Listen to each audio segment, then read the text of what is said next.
In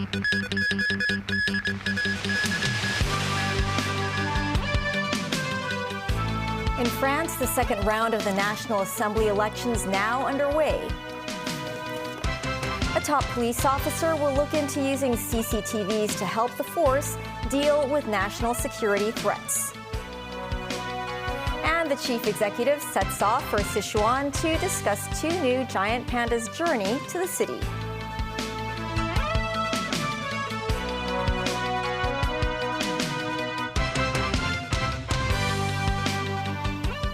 Hello and welcome to TVB News. Voting is ongoing in France in the pivotal runoff elections. The first round on June 30th saw the largest gains ever for Marine Le Pen's far-right National Rally, or RN. Opinion polls indicate RN will win the most votes in the second round, but likely fall short of a majority. The election could produce a hung parliament and years of political deadlock. And it will influence the war in Ukraine, global diplomacy, and Europe's economic stability that could undermine President Emmanuel Macron's power. Nazvi Karim with more. France's Prime Minister Gabriel Attal cast his vote today, knowing it may be one of the last things he does while in office. His job may go to 28-year-old Jordan Bardella, whose far-right National Rally, or RN party, is expected to win most of the seats in France's lower house, the National Assembly. Marine Le Pen's RN dominated last week's first round, triggering a slew of deal-making among left and centrist parties to prevent her from winning a majority in the 577-seat legislative body.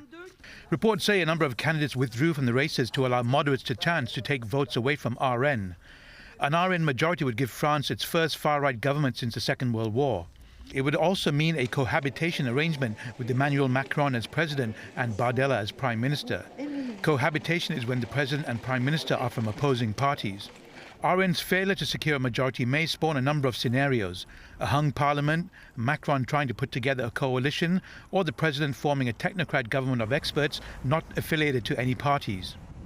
Well, it looks as if on the first ballot, the French wanted to punish their president, Emmanuel Macron. But on the second ballot, they seem to be scared with their own audacity and don't want to give power to the extreme right. We are in the unknown unknown, because coalition governments are not a French tradition. Macron took a huge gamble in dissolving parliament and calling for the elections after his centrists were trounced in European elections on June 9th. His party then trailed in third place after the first round, behind RN and the new Popular Front coalition. Le Pen's party has over the years toned down the rhetoric of her father and founder Jean-Marie Le Pen. They no longer want to leave NATO nor the European Union, but maintain their anti-immigration and Euro-wary stance. Bardella has vowed to prevent France from supplying Ukraine with long-range weapons. More than 49 million people are registered to vote in the elections. Nazvi Karim, TVB News. Tokyo residents went to the polls today to choose a governor for Japan's capital and one of the world's largest cities.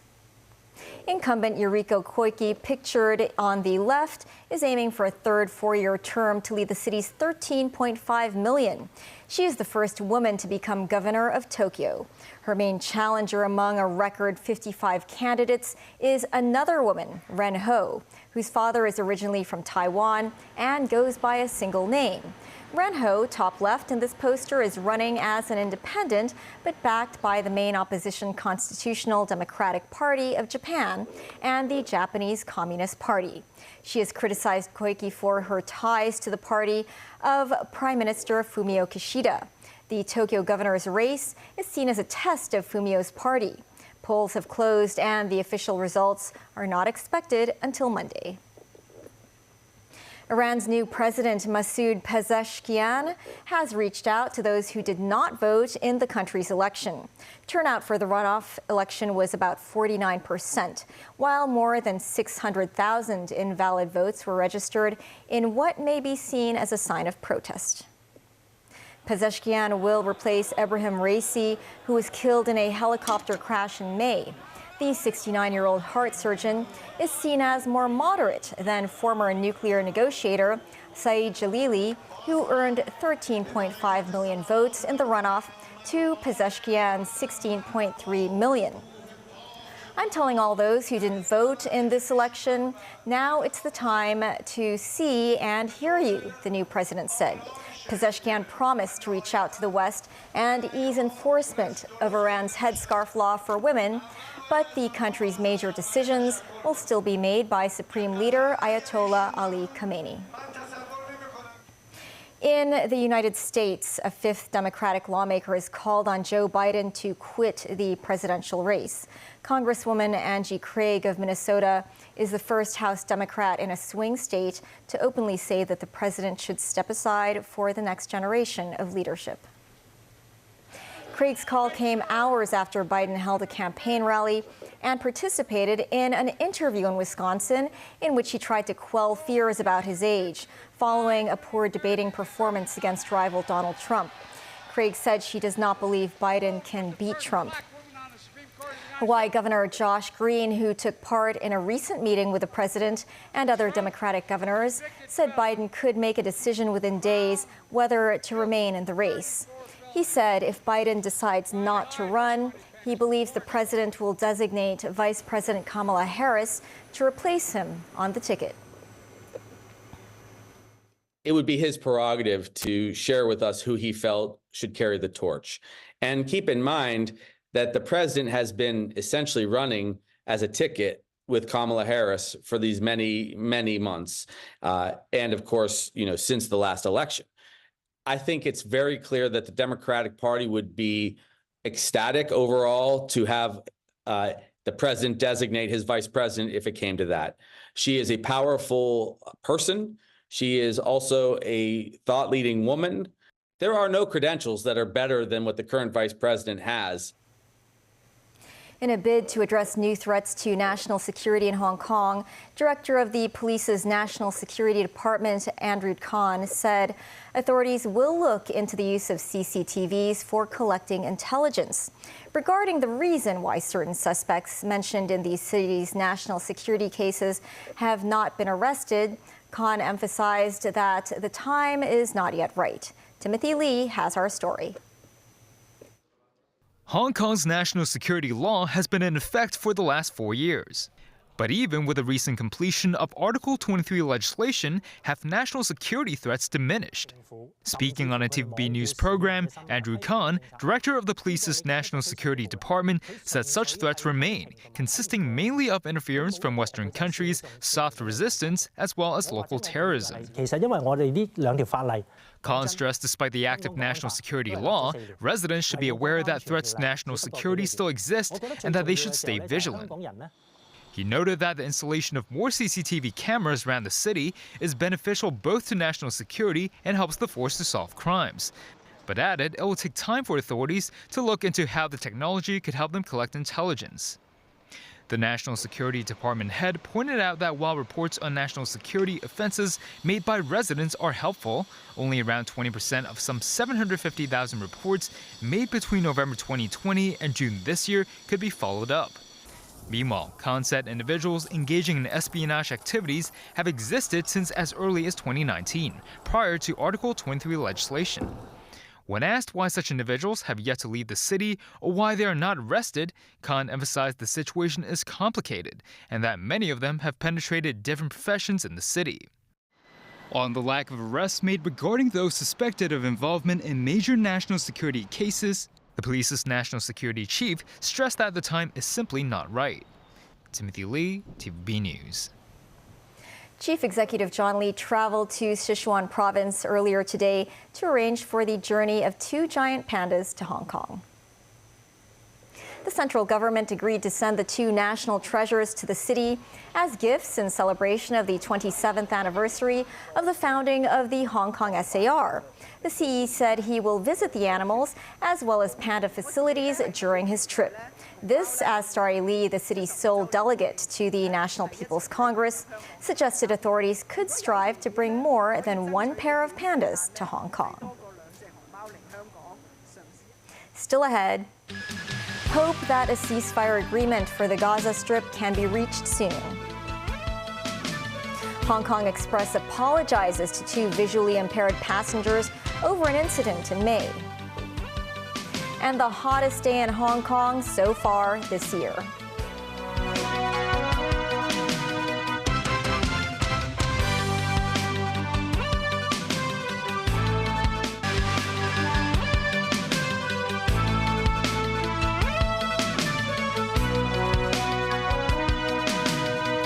Welcome back. Israel's army continues to operate in Gaza with hope a ceasefire agreement can be reached soon. Hamas appeared to be softening their stance on a U.S. peace plan. Today marks 9 months since the Israel-Hamas war began, following the Hamas attack on Israel on October 7th. David Garrett reports. Into Gaza with Israel's military. Throughout the last 9 months, most of the images of Israel's forces operating in the enclave have been released by the IDF. This video from Rafah was filmed by journalists who were allowed into the southern city. Rafah is now a ghost town. Before the war, it is thought around 2 million lived here. The journalists were embedded with the Israeli military earlier this week and heard fighting not far away as combat operations continue. Israel says it has nearly defeated Hamas forces in Rafah. Hamas has been building cable tunnels. Some of those tunnels are being cut. And Hamas has built everything in a civilian neighborhood, among houses, among mosques, among the population, in order to create its terror ecosystem. This is part of the Rafah Brigade military framework. Palestinian funerals took place in the courtyard of Al-Aqsa Martyrs Hospital. Services for several killed in the Israeli strike on displaced people in a refugee camp in central Gaza. Israel admits firing at Hamas personnel who they say were operating in a UN-run school. Overnight, more patients rushed into the medical facility after a separate attack. Health officials said at least 6 were killed when a strike hit a house in the central town of Zawaida. The man following the stretcher calls out for a safe haven. Who will protect us, he shouts. There could be hope on the horizon. Hamas has now given its initial approval to the US-backed deal. The militant group have dropped their demand that Israel commit to a full ceasefire from the beginning of the process. These Israeli protesters are demanding their government end the war. Unfortunately, our Prime Minister is very weak and caring only about himself and staying out of jail. And that's why his government, supposedly, but nothing for the country and obviously nothing for the hostages. And he have a deal right now and he's giving the right-winger, very minority part of his government to controlling. We are here, first of all, to remember those that were less lucky than me and the devastating abandonance of our communities by our government. And it's 9 months today to this black day, and still nobody in our government take responsibility. 9 months since the start of the war, these protesters in Israel hope an agreement can be reached soon. Every black balloon represents one of the 1,500 killed by Hamas on October 7th. The yellow ones are hostages still held in Gaza. David Garrett, TVB News.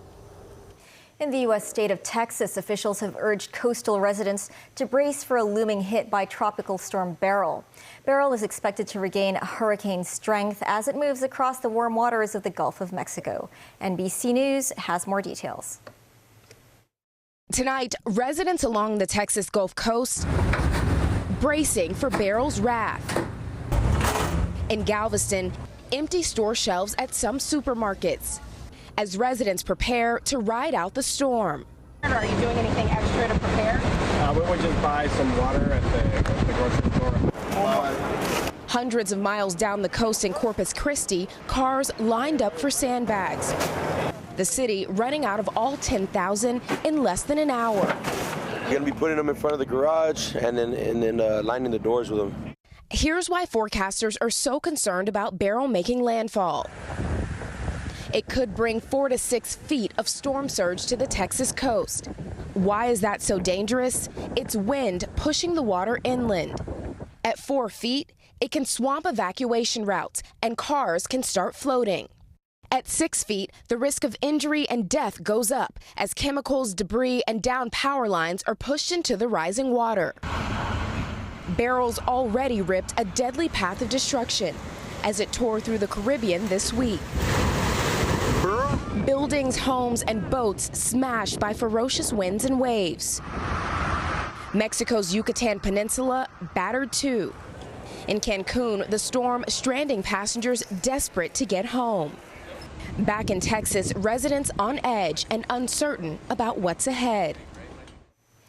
Hunan provincial authorities said they hope the levee breach at Dongting Lake can be repaired before midday on Tuesday. State TV said the gap had widened to 226 meters and workers had refilled 75 meters of it.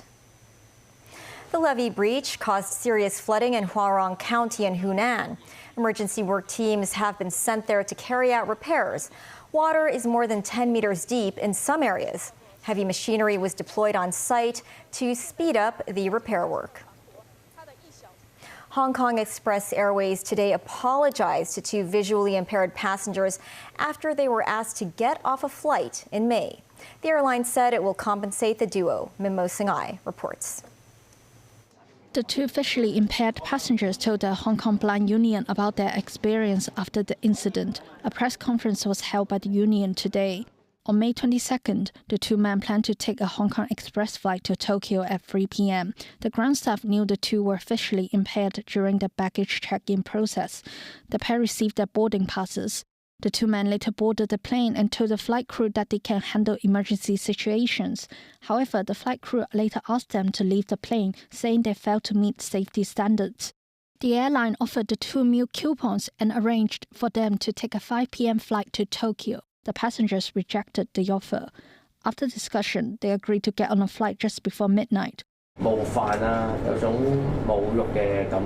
One of the affected passengers, John, said they felt insulted because of the airline's arrangements. In response to the incident, the budget carrier said its staff members need to ensure all passengers can follow safety procedures in emergency situations.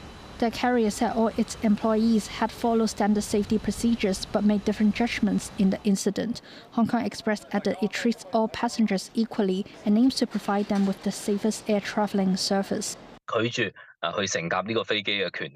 Lawmaker Gary Zhang said the incident could have been avoided. He said the airline should enhance its training for frontline employees. Memos 9, TVB News. Today was recorded as the hottest so far this year. At the observatory, a high temperature of 34.8 degrees Celsius was recorded this afternoon. Authorities forecast the hot weather to continue for several days. The heat is caused by a subtropical ridge of high pressure. Most areas around the city recorded temperatures above 34 degrees through the afternoon.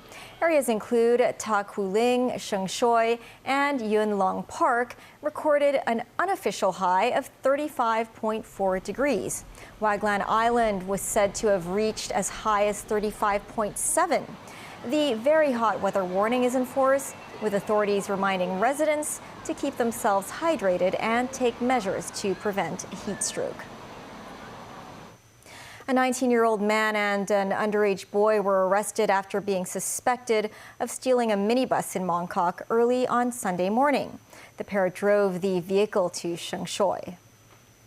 The minibus, which was not damaged, was found in Sheng Shui this morning. The driver helped police with their investigation. Police officers received a report from him at around 7 a.m. that his vehicle was missing. The driver was about to start work at the time. After checking CCTV footage, he discovered that 2 people had driven it away. That's the news. Thanks for watching. Enjoy the rest of your Sunday.